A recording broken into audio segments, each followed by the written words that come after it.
The purpose of this video is to introduce you to the insecticides that are most commonly used in MistAway systems. We're going to start by talking about the active ingredients, the stuff in the formulations that actually kills insects. Then we're going to move on to the formulations themselves and what characteristics make them suitable or not for misting. It is important that you know what the materials are, how they work, and their safety profile, so that you can responsibly represent them and apply them in our systems. In this video, we will be focusing on what are known as conventional insecticides, meaning ones that must be registered with the U.S. Environmental Protection Agency because of the ingredients they contain. We've kept the discussion narrowed to these formulations because they are the most popular and we know them to be very effective. In contrast to conventional formulations, there are also a few products on the market which are known as exempt or green because they do not have to be registered with the EPA. And just as there is a trend to go green in almost every aspect of our lives, that same trend exists in insect control and extends to a few misting formulations. We'll cover those formulations in a separate video. In the U.S., there are only a handful of conventional formulations that are labeled for use in automated residential misting systems. In other countries around the world, there are even fewer.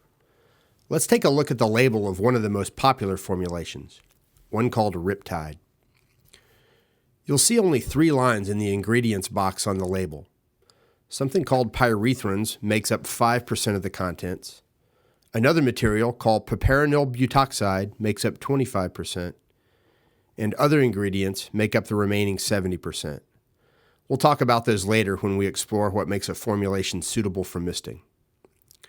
The first 2 are the active ingredients. What is this stuff? Where does it come from?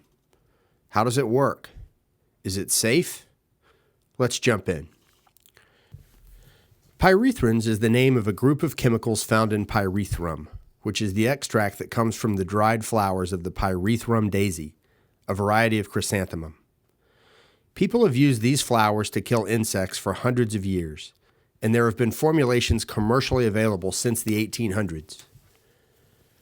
The flowers are grown in Kenya, Tanzania, and Rwanda in East Africa, where they are picked by hand, and also in Tasmania, Australia, where they are mechanically harvested. They are dried, and then they go through a series of processing steps to produce the concentrated active ingredient. Then, this active ingredient is added to other materials in a formulation. Pyrethrins are in a class of insect nerve toxins known as sodium channel blockers. They work by interfering with the bug's ability to reset its neurons after they fire, so the nerves just keep firing. If you've ever sprayed a roach with bug spray and watched it flip over on his back and do the death limbo, that's the effect. But most insects have a natural immune response to pyrethrins. And that's where the other ingredient that we saw on the label, piperonyl butoxide, comes in. It is usually referred to as PBO, and it is what is called a synergist. That is, it is not toxic to bugs by itself. Rather, it enhances the effect of the active insecticide. Let's see how this works. Here we have a bug and the sodium channels minding their own business. Then the bug gets hit with a droplet containing only pyrethrin. That is, no PBO. The bug's immune response goes into action, and the bug produces a detoxifying enzyme that blocks the pyrethrin from reaching the binding sites. And the bug lives to bite another day. With PBO, the situation is different. The bug still produces the detox enzyme, but it gets occupied by the PBO, which allows the pyrethrins to reach the binding sites, which quickly results in the death limbo for the bug. Now, from an effectiveness standpoint, pyrethrins have a few characteristics that make them ideal in misting systems. 1, pyrethrins are exciting to bugs. That is, it flushes them out of the foliage where they harbor and gets them flying around in the mist. 2, pyrethrins are very fast-acting, killing on contact, so misting produces instant gratification. 3, they work on a very wide range of insects and are known as broad-spectrum insecticides. And 4, pyrethrins chemically break down very quickly in the presence of sunlight and leave no residue. In misting, it takes less than an hour, so there is no buildup through the continued use of the system. So they work great in misting, but are they safe? For people? For pets? How about other wildlife? Have you ever heard the expression, the danger is in the dose? It basically means that any material can be harmful if someone is exposed to enough of it. Obviously, for humans, enough of it is different for water than for cyanide, say. Here is what we know about pyrethrins. You'll find them in a wide range of products around your home, like pet shampoos, flea sprays, and household aerosols. Pyrethrins are among the least poisonous insecticides to mammals because they are readily broken down into inactive products and passed from the body. And it would take massive exposure, far more than is possible using a misting system, to harm people or pets. So while we can't categorically state that pyrethrin formulations are safe in misting, we do have an opinion from an authoritative third party. In 2007, the U.S. Environmental Protection Agency wrote on their webpage about misting that they do not expect risk of concerns to humans when the formulations are used according to their label. Having said all that, you need to be careful when using pyrethrins in misting systems. People and pets should avoid the mist, and cycles should be programmed so that the units don't mist while people are likely to be exposed. Above all else, follow the label instructions explicitly. You should also be aware that pyrethrins are also toxic to beneficial insects like bees and butterflies. However, this usually does not present an issue since the units are typically programmed to mist around dusk and dawn and not in the middle of the day when the beneficials are most active. Finally, it is also important that you are aware that pyrethrins are highly poisonous to fish and other aquatic invertebrates like frogs and lizards. For this reason, you'll see language on the formulation labels that restricts their use around water. Again, follow the label instructions explicitly. Okay, so do all misting formulations have pyrethrins as their active ingredient? The short answer is no, but most of them contain a close cousin. Remember that natural pyrethrins rapidly decompose in the presence of sunlight. And while this is a useful characteristic in a residential misting system, it is not if you are trying to keep insects out of your corn crop. So with a little molecular tweaking in the 1950s, chemists developed a synthetic cousin called permethrin that doesn't break down as quickly and continues to be effective against insects for a period.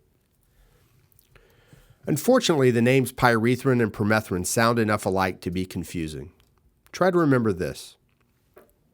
Pyrethrins are extracted from flowers and have been around for hundreds of years. In contrast, permethrin is synthesized, meaning it comes from a chemical plant, and has only been around since the 50s. In most other respects, permethrin is like pyrethrins. With respect to toxicity in mammals, the EPA's statement goes for formulations containing permethrin. It is similar in safety profile to pyrethrin and is found in many household products. It is also very toxic to fish. With respect to how it works, permethrin is also a sodium channel blocker and is normally synergized with PBO, though usually with a different amount of PBO. It is also effective against a broad range of insects like pyrethrin. But there are a few differences. Pyrethrins are known to be extremely effective at flushing insects out of the foliage, while permethrin is not as effective as a flushing agent. And pyrethrins are faster acting than permethrin, though both are plenty fast enough for misting. And finally, pyrethrins are not as chemically stable as their synthetic cousin. They break down almost immediately when exposed to sunlight, whereas permethrin retains some residual effectiveness for a few hours. And pyrethrins will begin to lose their effectiveness if they stay mixed in solutions outside of a pH range of 5.5 to 7 for a long time, while permethrin is more tolerant of variations in pH. Okay, so far we've only talked about the active ingredients, pyrethrin, permethrin, and PBO. Now let's talk about the formulations. The actual insecticide concentrates you'll purchase and put in the systems. As I mentioned at the top of the video, there are only a handful of formulations that are labeled for use in automated residential misting systems. Let's talk about the characteristics which make them suitable for misting. We've already covered 3 of the important characteristics when we discussed the active ingredients. 1, they need to be able to be safely applied. 2, they have to be effective in controlling insects when misted. 3, they need to be short-lived in the environment. but there are a few more that are important also. Our systems dilute the formulations with water, and even though our units agitate the dilute material, it needs to disperse itself evenly and remain suspended in water for some period of time.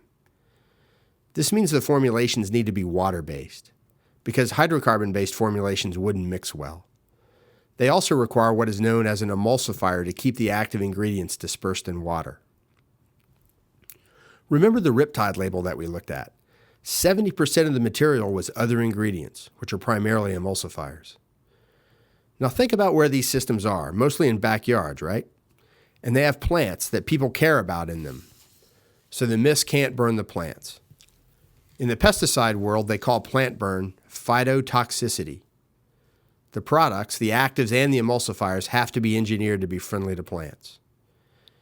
And finally, some insecticide formulations are very chemically aggressive to the plastics found around homes, like car bumpers, and in the seals and valves of the misting units and nozzles themselves. So the formulations need to be friendly to those as well. So those are the characteristics that make a formulation suitable for misting. While we expect there will be more in the future, new formulations with new active ingredients, there are currently just a handful of conventional formulations that have all these characteristics and are also labeled for misting. Visit www.mistaway.com for a complete list.